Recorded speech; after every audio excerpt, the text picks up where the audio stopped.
I walked into the performance review knowing something was wrong because my manager had rescheduled it twice, pushed it from early December to late January. And when the meeting finally appeared on my calendar, it included not just my direct supervisor, but also the VP of engineering and someone from HR whose name I did not recognize. The company was a fintech startup in Boston called Verylene Capital, about 600 employees, pre-IPO, and I had been there for 2 years as a senior software architect responsible for the core transaction processing infrastructure that handled $2.3 billion in daily payment volume across 47 enterprise clients.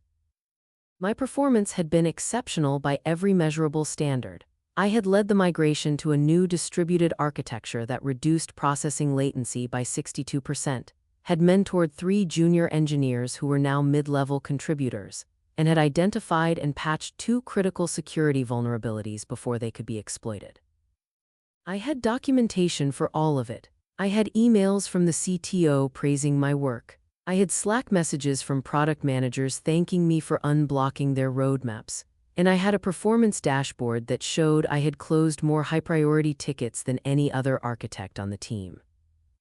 But when I walked into that conference room at 3:00 p.m. on a Friday afternoon and saw the 3 faces staring back at me with expressions that ranged from uncomfortable to cold, I knew that none of that documentation was going to matter. My manager's name was Trevor Kincaid, a man in his early 40s who had been promoted into the engineering management track 6 months earlier despite having no formal leadership training and a track record of favoring engineers who matched his personal style. Aggressive, vocal in meetings, quick to take credit, and willing to work 70-hour weeks without questioning whether the work was necessary. I did not match that style. I was methodical, precise, collaborative, and I valued work-life balance, which Trevor had once described in a team meeting as a red flag for lack of commitment. The VP of engineering was a woman named Sandra Liu, who had joined the company a year earlier from a large enterprise software firm and had spent most of her tenure restructuring teams and pushing for what she called operational excellence, which in practice meant layoffs disguised as performance management.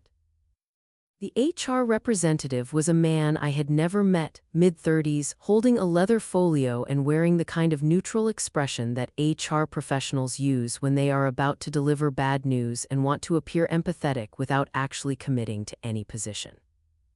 Trevor opened the meeting by thanking me for my time and saying that this was going to be a difficult conversation.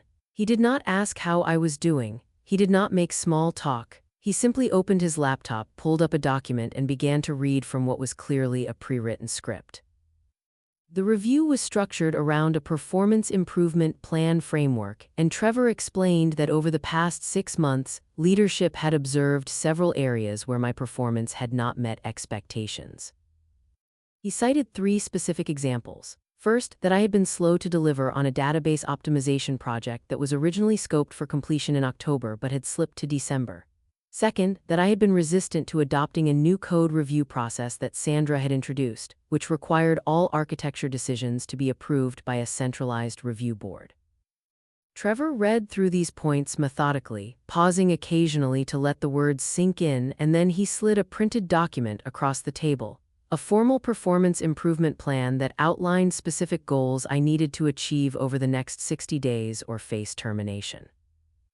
The goals included delivering 3 major projects with 0 timeline slippage, achieving a peer feedback score of at least 4.5 out of 5, and demonstrating alignment with company values by participating in at least 2 cross-functional initiatives outside my core responsibilities. Sandra added that this was a standard process that the company wanted to support my growth and that they believed I could turn things around if I was willing to make changes. The HR representative said nothing. He just took notes. I did not argue. I did not defend myself. I asked 3 questions. First, I asked Trevor to provide specific examples of the peer feedback that had described me as dismissive, including the names of the team members who had raised concerns and the contexts in which the feedback had been given. Trevor said that the feedback had been submitted anonymously through the company's peer review system and that HR policy prevented him from disclosing identifying information. Second, I asked Sandra to clarify the timeline expectations for the 3 projects listed in the PIP, given that two of them had dependencies on other teams and one of them had been explicitly deprioritized by the Product Roadmap Committee just 3 weeks earlier. Sandra said that I would need to work with those teams to unblock the dependencies and that timeline commitments were non-negotiable. Third, I asked the HR representative whether the performance improvement plan had been reviewed for consistency with the company's documented performance review process, which required that any formal PIP be preceded by at least 2 written warnings and a verbal coaching session. The HR representative looked at Trevor, then at Sandra, and then said that leadership had determined this situation warranted immediate intervention and that the standard process could be adjusted in cases where performance issues were severe.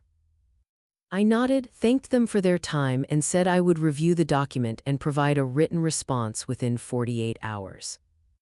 Then I walked out of the conference room, took the elevator down to the lobby, got in my car, and sat in the parking garage for 15 minutes replaying the meeting in my head and understanding, with absolute clarity, that I was being set up to fail. The performance improvement plan was not a genuine attempt to help me improve. It was a legal firewall designed to protect the company from a wrongful termination lawsuit by creating a paper trail that would justify my firing. Trevor and Sandra had identified me as someone they wanted to remove from the team, either because I did not fit their preferred management style, because they wanted to eliminate a higher-paid senior role and replace it with cheaper junior talent, or because I had pushed back on technical decisions that they had wanted to implement without sufficient due diligence. The reasons did not matter. What mattered was that they had constructed a narrative of poor performance, anonymous peer feedback that could not be verified, and project timelines that were deliberately impossible to meet. If I followed the PIP and failed to achieve the goals, which was almost certain given the constraints, they could terminate me for cause and avoid paying severance.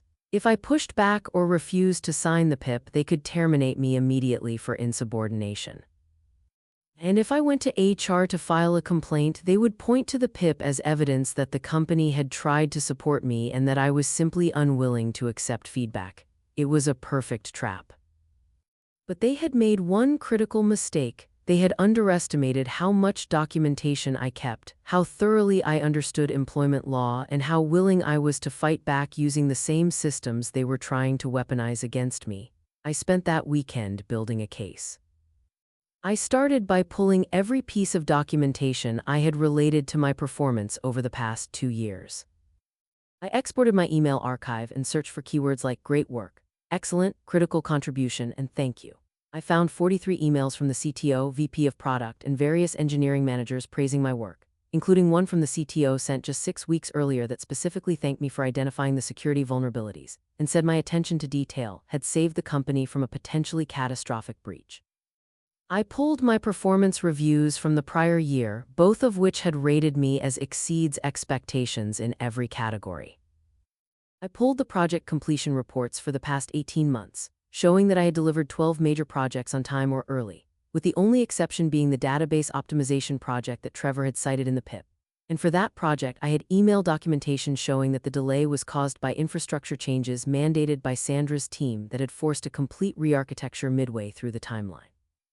I pulled the peer feedback from the company's internal review system, which was supposed to be anonymous but which I was able to access through my own account history, and I found that my average peer rating over the past year was 4.7 out of 5, with only 2 pieces of critical feedback, both of which came from the same engineer. I also pulled the Slack logs and email threads related to the code review process that Sandra had introduced, and I found multiple messages where I had raised concerns about the process creating bottlenecks and had proposed alternative solutions, none of which were dismissive or uncooperative. They were technical critiques backed by data and delivered in a professional tone.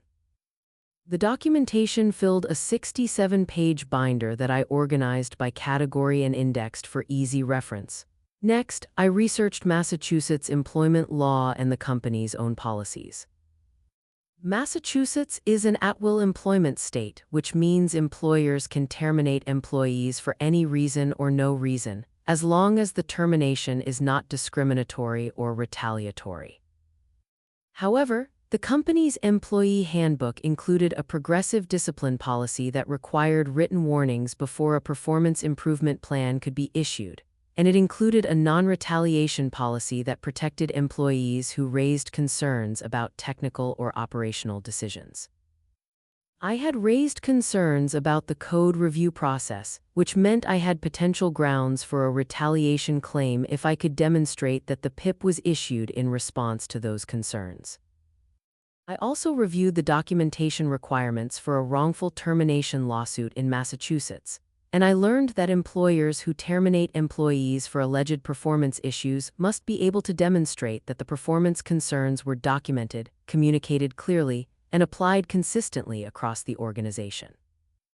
The anonymous peer feedback cited in my PIP did not meet those standards. It was unverifiable, it contradicted the documented peer ratings in the official system, and it had never been raised with me in any prior performance conversation. The project timelines cited in the PIP were also problematic because they relied on dependencies that were outside my control and had been explicitly deprioritized by product leadership, which meant the company could not reasonably hold me accountable for missing those deadlines. I documented all of this in a legal analysis memo that I wrote over the course of Sunday afternoon, and by Monday morning I had a strategy. The strategy was simple. I would comply with the performance improvement plan to the letter, document every single interaction and deliverable, and force the company to either acknowledge that I was meeting the goals or terminate me in a way that exposed the process as illegitimate. I would not quit. I would not give them the satisfaction of walking away quietly. I would make them fire me, and I would make sure that when they did, they would have to answer for it. I drafted a written response to the PIP and submitted it to Trevor, Sandra, and HR on Monday morning. The response acknowledged receipt of the PIP, expressed my commitment to meeting the outlined goals, and included a detailed project plan for each of the 3 deliverables, complete with timelines, dependency mappings, and risk assessments. I also included a request for weekly check-ins with Trevor to review progress and ensure alignment, and I CC'd HR on the email to create a paper trail. Trevor responded 2 hours later with a terse acknowledgement and scheduled the first check-in for the following Monday. I spent the next 4 weeks executing the project plan with surgical precision. I delivered the first project, a payment gateway integration, 2 days ahead of schedule, and I documented the delivery with email confirmations from the product manager and the QA team.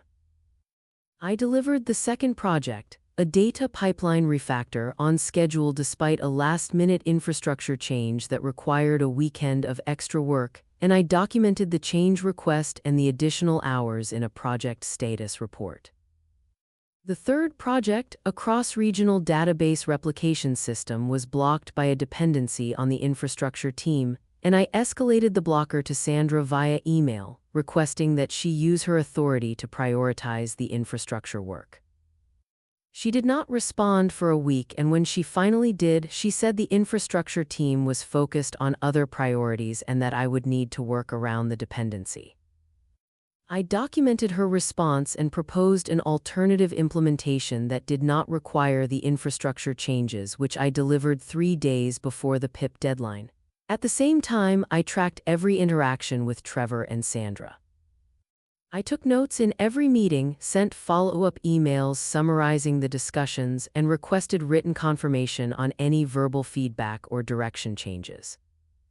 I participated in 3 cross-functional initiatives, more than the 2 required by the PIP, and I documented my contributions with emails to the initiative leads and thank you messages from team members. I also collected additional peer feedback by requesting informal check-ins with engineers I had worked with recently, and I asked them to send me written summaries of their experiences working with me. I received 8 responses, all of which were positive and included specific examples of collaboration, technical mentorship, and problem-solving. I compiled all of this documentation into a progress report that I submitted to Trevor and HR at the end of the 60-day PIP period, and I requested a formal review meeting to assess whether I had met the goals. The meeting was scheduled for a Friday afternoon, 3 days after I submitted the report. I walked into that meeting expecting them to acknowledge that I had met the PIP goals and either remove the plan or extend it with new, equally impossible requirements. What I did not expect was for Trevor to open the meeting by saying that while I had made progress on the technical deliverables, the feedback from team members indicated that I had not demonstrated sufficient improvement in communication and collaboration, and therefore the company had decided to terminate my employment effective immediately. Sandra nodded in agreement. The HR representative, a different person this time, a woman in her 50s, slid a termination letter across the table and explained that I would receive 2 weeks of severance pay, that my benefits would continue through the end of the month, and that I would need to return my laptop and access badge before leaving the building. I asked to see the feedback that had led to the termination decision. Trevor said it had been collected through confidential conversations and could not be shared. I asked whether the technical deliverables had met the standards outlined in the PIP. Sandra said they had, but that technical performance was not the only factor. I asked the HR representative whether the termination had been reviewed for compliance with the company's progressive discipline policy. She said that leadership had determined the termination was appropriate given the totality of the circumstances. I did not argue. I signed the termination acknowledgement, asked for a copy of the letter, and left the building. I went home, opened my laptop, and drafted a demand letter to the company's general counsel. The letter outlined the facts: that I had been placed on a performance improvement plan without prior written warnings, in violation of the company's own policy, that I had met every technical goal outlined in the PIP and had documentation to prove it, that the decision to terminate me had been based on anonymous feedback that contradicted documented peer ratings and had never been raised in any prior performance conversation. The letter demanded that the company provide full severance pay equivalent to 6 months of salary, continuation of benefits for the same period, and a neutral reference letter. And it stated that if the company did not respond within 10 business days, I would file a complaint with the Massachusetts Commission Against Discrimination and pursue legal action for wrongful termination and retaliation. I attached the 67-page documentation binder, the legal analysis memo, and the project completion reports. Then I sent the letter via certified mail and email to the General Counsel, the Chief People Officer, and the CEO. The response came 8 days later. The General Counsel called me directly and asked if I would be willing to meet to discuss a resolution.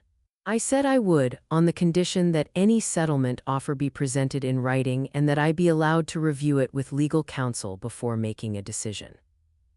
We scheduled a meeting for the following week. At that meeting, the General Counsel acknowledged that the performance improvement plan process had not followed the company's standard procedures and that the decision to terminate my employment may have been premature. He did not admit wrongdoing, but he offered a settlement: 8 months of severance pay, continuation of benefits for the same period, a neutral reference letter, and a mutual non-disparagement agreement. In exchange, I would agree not to pursue legal action or file complaints with any regulatory agencies. I reviewed the offer with an employment attorney I had consulted the week prior, and she advised me that the settlement was significantly better than what I would likely recover through litigation, given the costs and timeline involved. I accepted the offer, signed the agreement, and received the first severance payment 2 weeks later. I did not go back to Veroline Capital. I did not stay in touch with Trevor or Sandra or anyone else on the leadership team. I moved on to a new role at a larger fintech company with better management practices, higher pay, and a culture that valued technical expertise over performative overwork. But I never forgot what happened in that conference room, and I never forgot how close Trevor and Sandra came to succeeding in their plan to fire me without consequences. They had assumed that I would not fight back, that I would accept the humiliation and the false narrative of poor performance and quietly move on. They had assumed that I would not keep documentation, that I would not understand employment law, and that I would not be willing to escalate to legal action. They were wrong. I documented everything. I understood the system. And I used the company's own policies and the legal framework of wrongful termination law to force them into a settlement that cost them far more than if they had simply treated me fairly in the first place. They humiliated me in that performance review. But the numbers, the project completion rates, the peer feedback scores, the documented communications, the policy violations, made firing me a legal injustice that they could not defend. And by the time they realized what they were facing, it was far too late to back down.